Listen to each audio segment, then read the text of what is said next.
Okay, hey everyone, welcome to another episode of On the Wrist from Off the Cuff. To have another cool update from you, from the brand Crafter Blue out of Hong Kong, established back in 2015. They are aftermarket professional grade rubber dive strap manufacturers most of the time. They even have ventured out into making watches, but here they have something that, of course, it's for a very capable watch that does have 20 atmospheres or 200 meters of water resistance, but it's not for specifically for divers. It is actually for the Alpinists, which is a very capable watch, but also very rugged, and of course something that you could use for any type of water sports.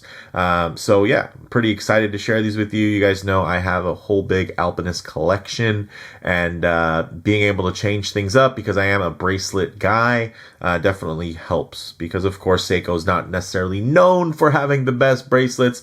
I don't think they're as bad as a lot of other reviewers might make them out to be. I think they're completely fine for what they are, but having options like this can definitely add some new life to an existing timepiece within your collection. These go for $88 direct, and they are FKM rubber straps with these cool Endlinks, and they're made again specifically for the Seiko Alpinist. You can see here it also fits the baby Alpinist, and if you have an Alpinist GMT, it'll also fit those.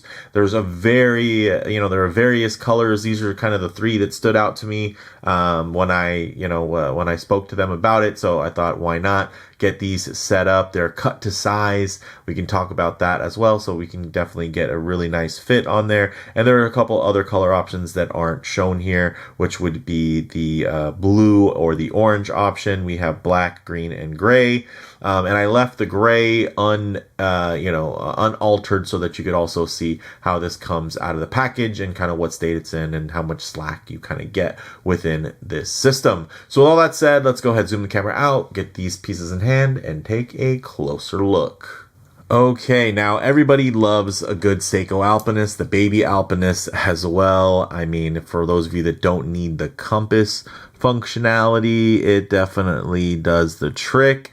And is honestly quite a contender within that kind of field watch / adventure watch space all on its own, although I'm pretty sure they're discontinued at this point, but there's a lot of them floating around out there. A lot of folks have definitely given me feedback from watching my original video reviews of these pieces, so why not follow up with some really cool strap options. So these are cut to size, so as you can see, there are going to be little lines. Essentially, you're going to cut them and then fit everything so that it works well on your wrist. And we'll just jump straight into that because this is a strap review, not a watch review.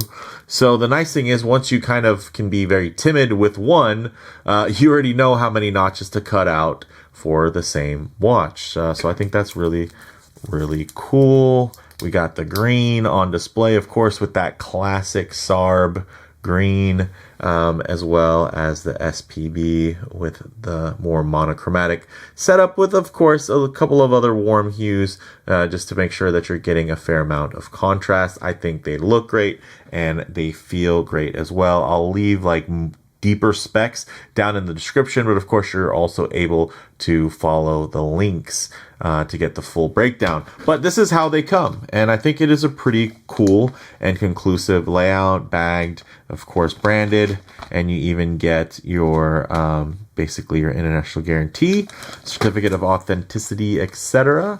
And this is how they come, and they are extra long. Check that out. Look at all the slack on there.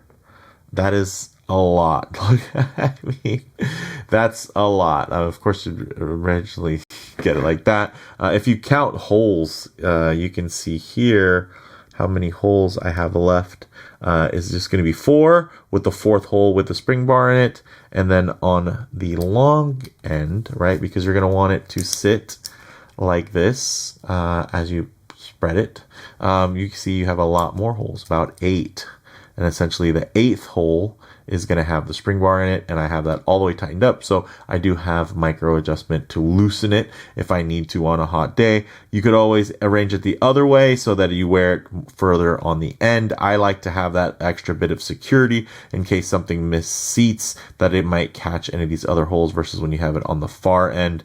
Although it's probably nicer if you have a big wrist and then you want to let somebody with a smaller wrist borrow your watch, like your kids or your spouse or something like that. It does give you a little bit more versatility that that way. But for me, with security in mind, I do prefer to have it where I have as much strap in there. Also, it helps keep things very balanced on the wrist because you have a little bit more material. Of course, although this is a milled clasp, it doesn't have a movement inside or anything. So weight wise, having a little extra strap also helps in terms of the way it stays balanced. So very cool. We'll get into some of the details here, guys. I'm not just going to read the spec sheet, but I will touch on some important things. So these are pure vulcanized FKM rubber, which is anti-UV in terms of ultraviolet, right? So fading wise, it's going to be very resistant, anti-dust. So even though you can get dust on it, it's not a dust magnet, as you can see. Oh, and also there's stickers on here, so don't mind that, because of course,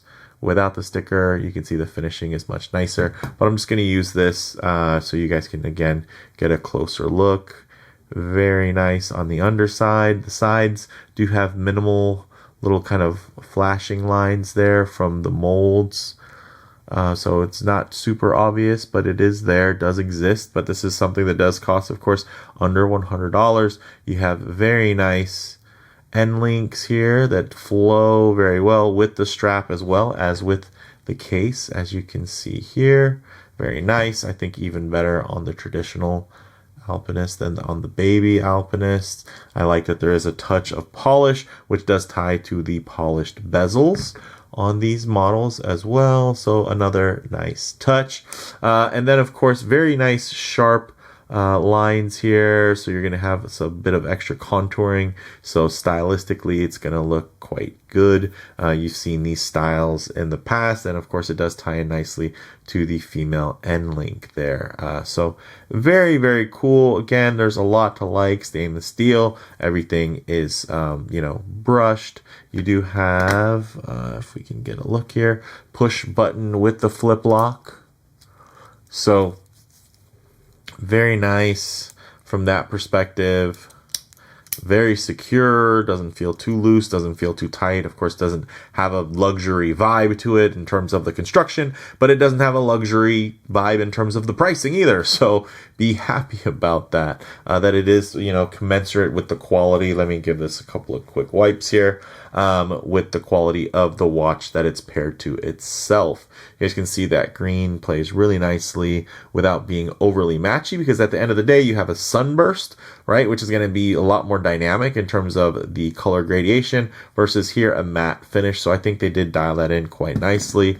Of course, on the side for this gradient, I think the black looks great too, especially when you consider that, in the light, the way it's going to capture light, it's going to give you some tonality that will also match up really well with that gray. But of course, there are black dial models like the Shark Tooth, which I recently featured in the comparison with the latest brand new Seiko Alpinist, where they brought the branding back and everything. So, but I wanted to feature it on this because I know this is a very special watch to a lot of folks in terms of everyday wear. I've just heard testimonial after testimonial about how this watch took over people's collection in terms of wrist time.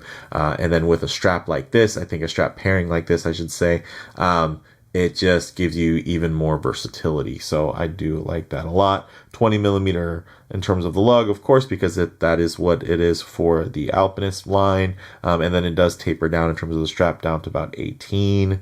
Again, you're going to have black, blue, orange, green, and gray as options. And you can see a couple of those options featured here. 316L brushed stainless steel. And then in terms of wrist sizes, it's going to be anywhere in between 6 inches, about 5.9 inches to about 8.2. So that's if you trim everything down or leave everything on. Of course, mine is a bit in the middle at 7.5 inches, and was what I trimmed down, and it fits quite well. And then in terms of the thickness here, you can see it does have a bit of a taper, so you get a little bit more body and support on the upper side. So about here, it's going to be around 5 millimeters. Then it's going to taper down to about 3 millimeters thick here on the underside, which makes sense and helps with comfort. So yeah, there's also, I'll leave a whole list of the different applications that this is meant to fit, whether it be from the classic Alpinist series, the GMT Alpinist, or the baby Alpinist. Those will all be down there down below. So for me, guys, closing thoughts, we'll get them on the wrist for the closing thoughts. Wears great, super comfortable, well balanced. I like that a lot. You know, the Endlinks do flow really well, as you guys can see. They flow well in between the case and the strap there. It doesn't look inorganic. I think everything flows quite nicely. It does have kind of an OEM plus type of vibe where it would be cool to see something like this from Seiko. And who knows, maybe they will in the future. And then, you know, the milled push button clasp definitely offers plenty of manual micro adjustment. As you guys can see, I know everybody does love a good ratcheting clasp, but, you know, honestly, it wouldn't necessarily make sense here. You know, in terms of it not being a dive strap. But I think a toolless micro adjustment would have been great, but I know it would have also really increased the pricing, considering you can buy one of these clasps standalone, you know, for a lot less money than you can for even one with the ratcheting divers extension, which is really mostly useful just for dive watches and not necessarily for daily wear. If you have to unclick it that many times, then you just don't have your stuff fitted correctly, in my opinion. It takes, you know, there's very few, you know, toolless micro adjustment that is universal. Most of them are just going to be ratcheting dive suit extensions that people are kind of jerry-rigging, for lack of a better term, for that type of use in terms of giving yourself a little wrist relief here and there. But the fit and finish is very solid, especially considering this is under $100. And I do enjoy these complementary color options, especially the ones featured here today. This gray is going to look great with any of the blue dialed variations, or even some of the other ones that are a little bit more tonal on the green side, and, you know, special editions and all that. You guys know I have a whole, again, collection of Alpinists. So this one really tickled my fancy. I decided again to leave it here and kind of unchanged form, so you could see how much length you get. Again, if you were to put this on an Alpinist, it could be up to 8.2 inches in terms of that wrist. So, and then you're going to trim it down. And then, you know, when you trim it, you just line them up. You know, you lay a bracelet out, and then you see how long it is. You line up the pinholes, you know, on the clasp, because the clasp may be larger or smaller. You just trim, you leave a little extra, maybe 1 or 2 notches. You put everything together, then you figure out, then you trim it a little bit tighter, a little bit better, and then you get something like this.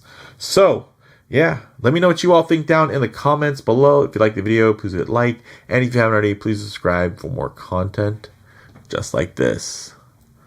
Thanks, guys.